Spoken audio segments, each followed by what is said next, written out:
ibyo waburiye mu bantu bishakira mu rukundo rwa Yesu. Nugira Yesu azaguza n'abantu bafite urukundo rwe. Icyo nkundira Kristo ntago yinena, ifubyi ibana nayo. Yego, ufite ubumuga abana nawe, uri kumva? Uba nta kazi ufite, murabana. Uba ugafite, murabana. Ubuzwi, murabana. Ubutazwi, murabana. Icyo mukundira nabenga. Kintu kinangaza kimupfa kwemera kumwakira. Yesu ko afite urukundo rw'abantu bose. Haleluya. Ngari kugenda ngageze munsi y'igiti cy'umuvumu. Ngarararama papa areba hejuru. Reka mbwira umuntu udukurikiranye. Urukundo waburiye hasi hejuru ahari. Yesu ngari murebye aramubwira ngo ururuka. Nazaguteza abantu, nazaguteza rubanda. Azagukundira ukuri. Nukosa azakwegera. Akubwire ngo mwene mama wambabaje. Mwene data wacumuje. Ariko kugura urukundo rw'Imana ngombwa kuguha imbabazi.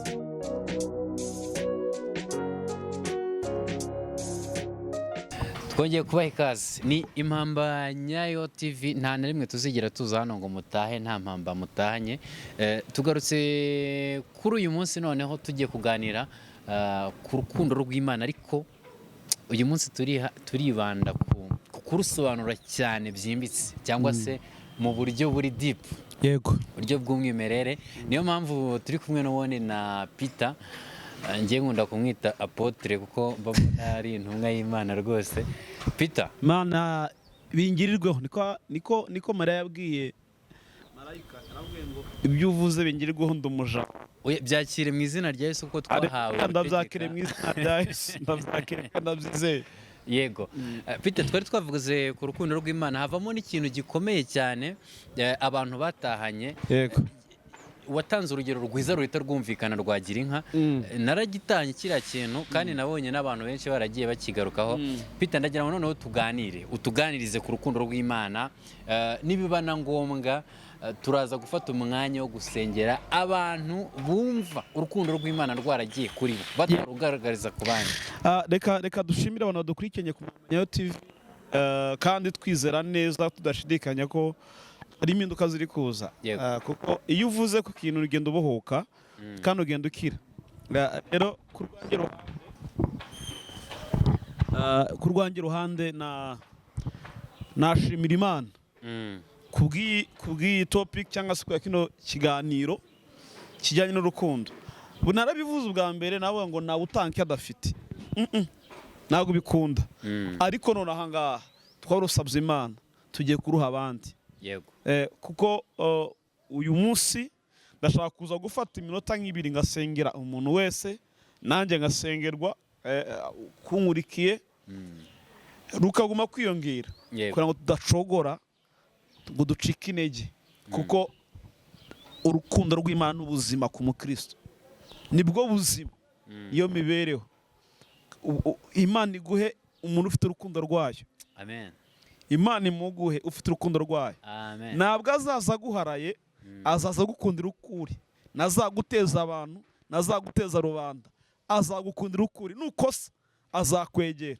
Akubwire ngo mwene mama wambabaje, mwene data wacumuje. Ariko kugura urukundo rw'Imana ngombwa kuguha imbabazi. Wakira izo mbabazi. Ikindi ntabwo azigera guteza abantu. Azahisha intege nke zawe. Azazihisha. Kandi azarinda ikintu bita indangagaciro zaho. Aho wowe wagasebeye azajya ahagarara. Umuntu wasamwe n'Imana ufite urukundo rwayo baramubwira ngo uraroga, gahita bavuga ngo nta kibazo reka mwegere. Ntaga guhungara kwegera. Niyo abantu bakwanze baragukunda ko afite urukundo rw'Imana. Muzi ikintu Yesu bamukoreye, tugiye gusoma ijambo ry'Imana mu kanya. Ikintu Yesu bamukoreye bwenjaga kwa Zakayo. Zakayo n'umukoresha w'ikoro kandi ari umuntu uzwi muri karitsiye cyane. Peresebuteri uzwi, usoresha cyane, umenyekanye mu gihugu. Ariko ngo yari afite defu, icyaha cy'ubwambuzi. Yaramburaga abantu, yarazaga na ruswa yaraziryaga. Hanyuma ngo Yesu ahaze, umugabo avuga ngo uyu muntu abantu bahururira bakamwegera ari benshi. Nanjye mfite amatsiko. Wamureba kamaduka yafunze. Yavugaga Yesu. Wajya kumureba uyu Yesu bari kugenda bahururira. ni gute sanze kwa Mutangana bafunze, kwa Murokore bafunze, amaduka akomeye muri uyu mujyi yafunze, ngo bagiye kureba agatuma n'imisoro nyibura, reka ngende nurira igiti nubwo ndi mugufi, kuko ngo yasanze ari benshi, aravuga ngo yurira igiti cy'umuvumo ngagere hejuru. Yesu ko afite urukundo rw'abantu bose, aleluya, afite urukundo rw'abantu bose, ngo ari kugenda ngageze munsi y'igiti cy'umuvumo, ngarararama papa areba hejuru. Reka mbwira umuntu udukurikiranye, urukundo waburiye hasi, hejuru urahari, n'uruzabura hejuru Yesu hasi uzarugize gute ruhari. Yesu ngaho imurebye aramubwira ngo ururuka, uyu munsi ndarari wawe. Biratangaje kubona umuntu mu mudugudu bavuze nabi, bafashe nka ruvumwa, batesha agaciro, Yesu avuze ubwe ngo ndarara hehe iwawe. Kubw'urukundo ngira gute nkunda abantu, urukundo. Yesu ngakimara kwinjira iwe ngakicara, baratangira baryana inzara, ngo ariko ngo yaba umuhanuzi ntiyakamenye, yagakwiye kumenya ko uyu muntu ari umwambuzi, ari umunyabyaha. Yesu arababwira ngo se mwibwira iki imitima yanyu? Ntabwo naje gushaka abazima, ntabwo naje gushaka abantu bafite imbaraga, naje gushaka abarwayi. Ntabwo umuzima ari ukeneye muganga, ahubwo umurwayi niwe ukeneye iki? Muganga. Ngarangiza aravuga ngo ndababwiza ukuri ko n'uyu nguyu ari umwana wande wa Aburahamu. Imana ishimwe cyane. Iyo urukundo rwaje ruguhakeya, izina rirahinduka, izina rihinduka. Arangije ngo Zakayo nawe yumvise rumugezeho, ndanezerewe, ndafashijwe, kandi rumugezeho, rumwuzuye, rumufashije. Zakayo aravuga ati nta kindi ndi bukore uyu munsi wa none, uwo nambuye ndamuriha kane. Imana ishimwe, uri kumva? Ndamuriha kane. Impamvu ubona abantu batihana, nta rukundo ruhari. Yesu yaguhagakaye ugasiga wateye n'iby'iwanyu byose. Yesu ariko impamvu batihana, none se umuntu arihana bamubwiye ngo ndakuvanamo ijisho, umuntu yakwihana bamubwiye ngo ndakuvanamo ijisho, ariko Imana ngira guheha, nta nuko Imana ikora. Kandi urebe abantu babitubwira, nabo bari abanyabyaha hambere hacu. Turabwira Yesu uyu munsi hano aduhe urukundo, aduhe gukoresha uburyo yakoreshaga kugira ngo umunyabyaha yihane. Ngo Zakayo arangije aravuga ngo uwo nambuye ndamuriha kane, ikindi ibyo nkunze byose ndabiha abakene, barye banywe bamere neza. Kubera ibyo asigaranye simbigumana, ndabiha abakene barye, kuko mbonye umuntu mu rukundo narabuze. Umuntu afite kugira amafaranga, nta rukundo agize gute afite, kagira vewite, nta rukundo agize gute afite, kagira etaje, kagira isura nziza, kagira amasoso meza, agahagarara neza, ukamurekana na raborosa ameze neza, ariko urukundo rwagize gute rwaramushizemo, ahora ahekenye, yanakunguka karara mu mibare, umutwe umurya, byararangiye, byarakomeye, ibye ahora n'ubwoba cyane kugira ngo si ibyo yahashye. Uyu munsi Yesu aduha urukundo. Bibiliya iravuga ngo Zakayo yarangije kubitanga, haravuga ngo Yesu atavuga ijambo nakunze, haravuga ngo agakiza kaje mu nzu iwawe. Agakiza kaje mu nzu iwawe.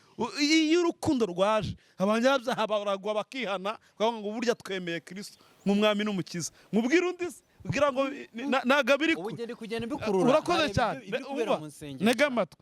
Yesu ngagira igihe ari kumwe n'intumwa, yarabazi, baragendanye kirekire, ngo yiyumvamo kunyura i Samariya. Imana ihabwa icubahiro cyane kubw'urukundo afite. Yaravuze ngo hari umuntu warenganye, hari uwarushye, hari uwarushwe na karandezi wabo, uteseka, arasambana nakira, yego araruha nakira, afite abantu h'urukundo, ariko ntabwo barubona. Reka nkubwire, ibyo waburiye mu bantu bishakira mu rukundo rwa Yesu. Nugira Yesu azaguza n'abantu bafite urukundo rwe. Hanyuma ngo umugore agiye kuvoma, ngo ari umusamariyakazi, Yesu ngahita abwira intumwa ngo bagiye guhaha, bajya guhaha, ngo baganira ari babiri, we gusa. Kandi icyo nkundira Kristo, ntago yinena, ifubyi ibana nayo, yego ikirema, ufite ubumuga abana nawe, uri kumva? Uba nta kazi ufite murabana, uba ugafite murabana, ubuzwi murabana, ubutazwi murabana. Icyo mukundira nabenga, kintu kinangaza kimupfa kwemera kumwakira. Uzi ko natangariye umugabo ujya gutereta muri iyi minsi, abantu bari gutereta bakomeje, ugahita kubaza ngo ukora iki? Ukora iki? Ukora ibibazo urukundo rero, ibibazo urukundo. None mu bintu bitugoye isi, ni ukugenda ku by'amarangamutima atari imvamutima. Uyu mugore ngo baganiraga ari babiri, bari kuvugana avuga ati ariko wamaye amazi nk'inywera. Umugore ko nta rukundo agira aravuga ati wapi uzaba ntabwo dusangira n'abantu b'abayuda, twebwe turabasamariya.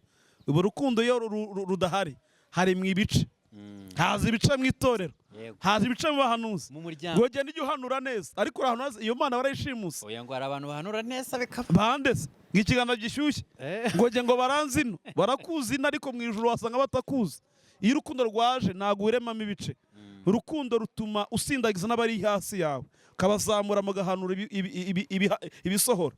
Uri kumva? Ntabwo umuntu yavangirwa ari mugenzi we mukorana umurimo ngo ujye kumuteza rubanda.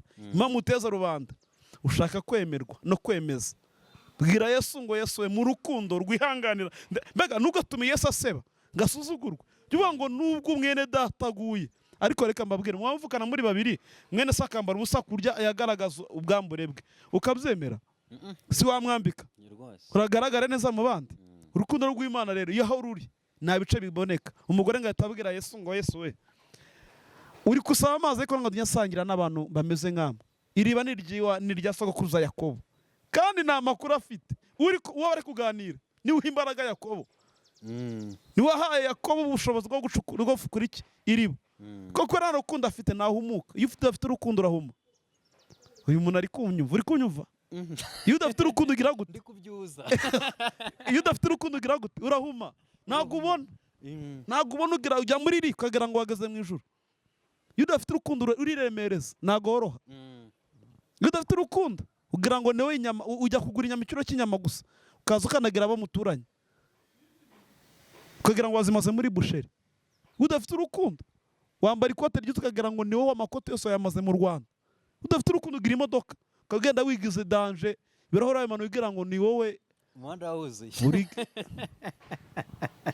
Baraganira baravugana, umugore arangira abwira ijambo rikomeye Yesu. Arabwira ngo ikibazo kindi gihari, niba uri kunyaka amazi kuva navuka nabaho nta muntu ndabona iwacu usangira nabi wanyu. Iyo urukundo udahari abantu bagira ingengabitekerezo mbi. Ibi ndabivuze. Iyo urukundo ruhari ubona mugenzi wawe murasa. Ariko reka mbabaza, uzagende mu nka urebe mu mboni yayo uzumbwira umuntu wabonyemo. Ariko nugenda nushaka uzagenda ufata impumyi igifite imboni cyakora urebemo gake uzamwamo Adidas. Nushaka uzashaka umuntu muzungu wo kure umurebemo uzisangamo. Burya se mu nka nta kirimo. Uzagenda urebe cyangwa urebe mu ngurube.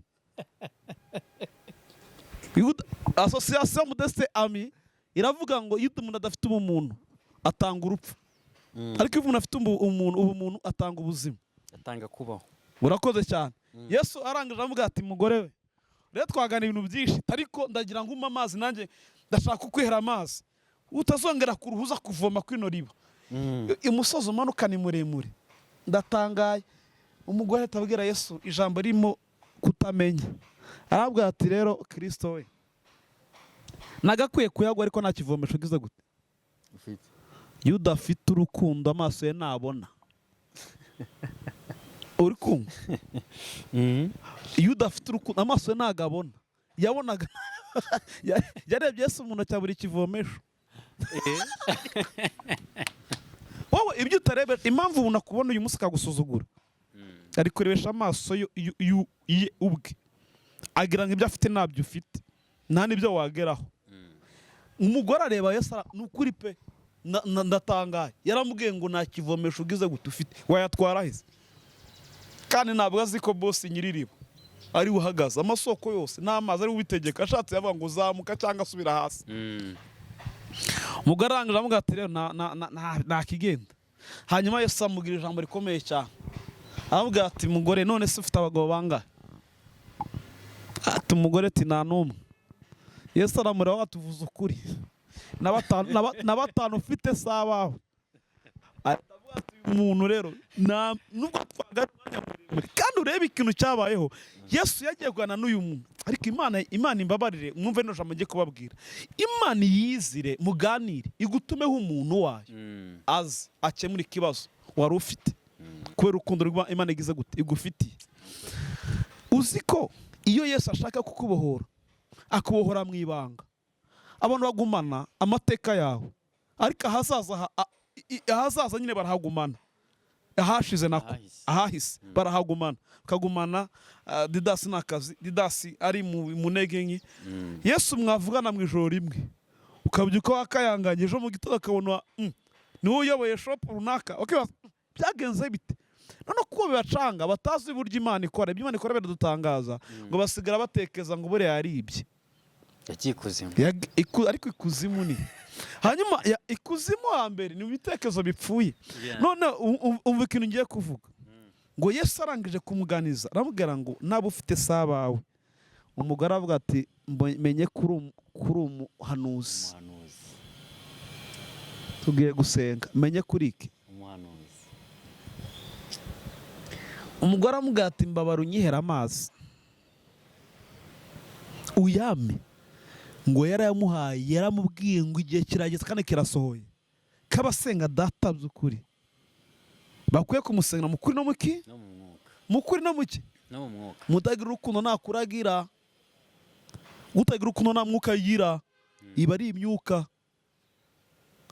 Urukundo rusobanura umwuka wera, urukundo rusobanura ukuri. Iyo nta kuri ugira nta rukundo ugize gute uba ufite, uri kumva? Hanyuma nihusta nerekeza ku musozo, arangiza umugore ngo bavugane, ahita azamuka umusozi yirukanka avuga ngo nahuye na Mesiya. Azamuka umudugudu, azamuka umudugudu ababwira ati nahuye na Mesiya. Batewe ni bwa buraya bwe, bahuriye hese. Hari abantu bazi ko Yesu bamushimuse, nta wundi bahura nawe, ari uwabo gusa, ari uwabo gusa. Yesu wanjye, Yesu wawe ni data twese mwiza, azi intege nke zacu, nuko aradukuyakuya ngo aturinde Satani. Uyu munsi wa none Yesu yiyizire, muvugane, mwiganirire, akore deliverance mu bitekerezo byawe, muvugane ibikwiriye. Icyo mukundira ni kimwe cyane, namusanze mu rukundo rutabonekera mu bantu bose ko wibwira ubazi. Wagira urukundo rutagendeye ku bintu runaka. Umugore ngo arazamuka ngo nahuye na Mesiya, agenda abwira umudugudu wose ngo nahuye na Mesiya. Abamurebaga kera bagati karabaye, uyu isi yandaye. Ni ukuri kw'Imana bemeye. None umva ikintu gitangaje, mu gihe cyo kugenda kwa Yesu uriya mugore yamuherekezaga akamuba hafi, iti icyo nakubonyeho n'urukundo. icyo nakubonyeho, nakubonyeho urukundo, naraburiye iwacu, wambohoye ingoyi nari imboshe. Ariko Mana wenda nezerewe kandi nuko ndi ahantu mbasakuje ariko Yesu afashe ibindi mo ntago yenyemara guceceka. Wambohoye ingoyi nari imboshye. Uzi ko hari imfubyi zabonye urukundo, zaburiye ku bantu, Yesu akaziha urukundo, uyu munsi kabibyaye kandi yari imfubyi. Hari imfubyi uyu munsi wa none iri kurera abandi bana kubera Yesu wayivomereye ku rukundo rwayo. Si benshi ariko barahari bagifite urukundo rwa Kristo. Pawulo arangije rero, hari n'abibagiwe. Reka nisomere iri jambo riboneka mu rwandiko rwa mbere rw'Abakorinto. Petero yabandikiye, nako Pawulo yabandikiye. Yesu yanyuzuye Petero buriya nimuvugaho noneho. We ngo ikintu cyabayeho yagiye kumugaragaza, aravuga ati uyu mwami namukurikiye namuzi, ariko amaze kuma urukundo rwe sinakwemera gupfa nk'uko yapfuye.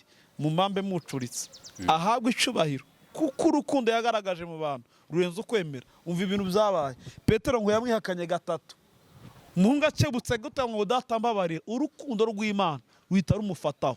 Iyo na rukundo ugira nubabarira.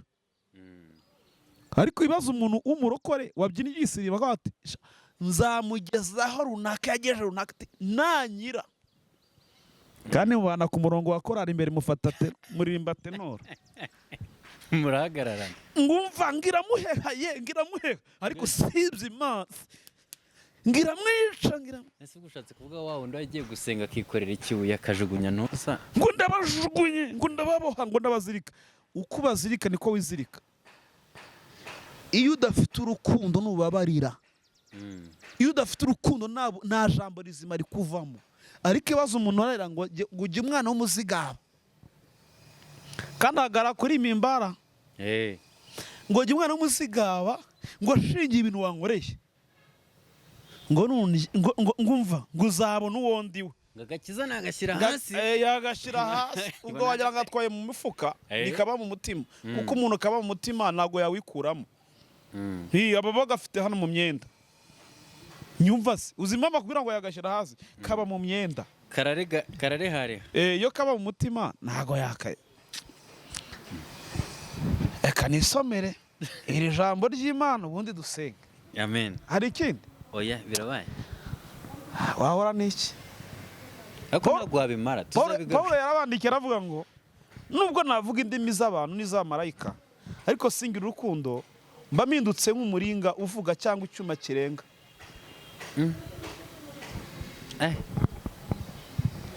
Ntabwo muri kubyumva ariko reka babwire. Nubwo navuga indimi n'iz'abantu n'iz'amarayika shabaragana nkazivuga nyinshi shekotora nkazivuga nkaririmba kurenza mbonye Israheli mbonye uvuze shekotora nkabwiriza kurenza ruza poso runaka navuze singira urukundo mbamidutse muringo ugira gute uvuga uyu munsi wa none dusigaye tugaragariza abantu kuyoberanya mu rusengero uri kumva tugahinduka nk'inzogera z'igare yego ariko tutagaba urukundo rw'iki rw'Imana urukundo rw'Imana mwumve turuvugeho. Ruravuga ngo